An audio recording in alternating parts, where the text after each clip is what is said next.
So you were talking about probably just setting goals, right? It's just creating a plan for yourself and setting goals. And how do you set goals for yourself? Do you have any tools that you use and that you repeatedly go back to and reflect on how things are going? Well, I think, whoops.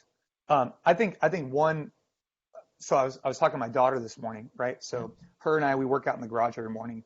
And she was asking me about what does it mean when you own a business? And I was trying to explain to her that when you own a business, you take on more risk, more liability, and therefore there needs to be an upside or I was just trying to explain to her holistically how life works, right?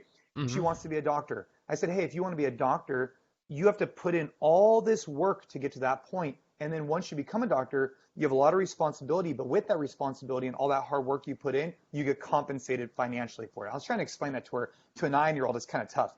But one of the things I told her as I'm sitting there on the assault bike with her, I said, Ava, I don't care what you do in your life, right? You could find any profession that makes you happy as long as when I ask you when you're 30 years old, do you believe you're reaching your potential? If you say yes, then we're good. But if you say no, then let's evaluate how are we going to get to the point where you're reaching your potential. And that is in whatever you're doing. That's as a father, a husband, a gym owner, whatever. If you are reaching your potential at this point, but you still want to strive for more, that's great. But I think that's a great place for most people to start is ask yourself that simple question. Am I reaching my potential or do I have more in the tank? Because you don't want to have regrets later on. And Mm-hmm. then with that, right, what's part of your core values of as a business? What are you trying to provide? Do you want to be a single location with X amount of revenue? Okay, let's get there. Do you want to be multiple locations? Well, with that comes more stress, but also more potential financial gain. Mm-hmm. Recognizing those gives and takes, I think, are really important. And trying to find actually, yeah, what's going to make you ultimately happy as a person as well. Exactly. 100%. Am I reaching my potential? Is this going to make me happy? The biggest thing that I have going for me, not the biggest thing, I shouldn't say that, but one of the best things that CrossFit taught me a lot, competing in CrossFit taught me a lot about overcoming adversity, about putting myself out there. And there's someone who wins and someone who loses. And that's okay.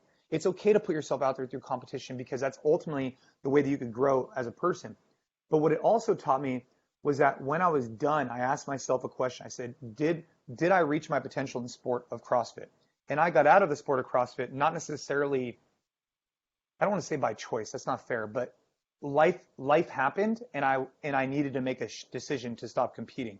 Mm-hmm. But I'm glad that every year, every day, every training session, I asked myself, am I reaching my potential? Because then when it did time for me to give up the sport, I have no regrets about it. That's really something that I find valuable.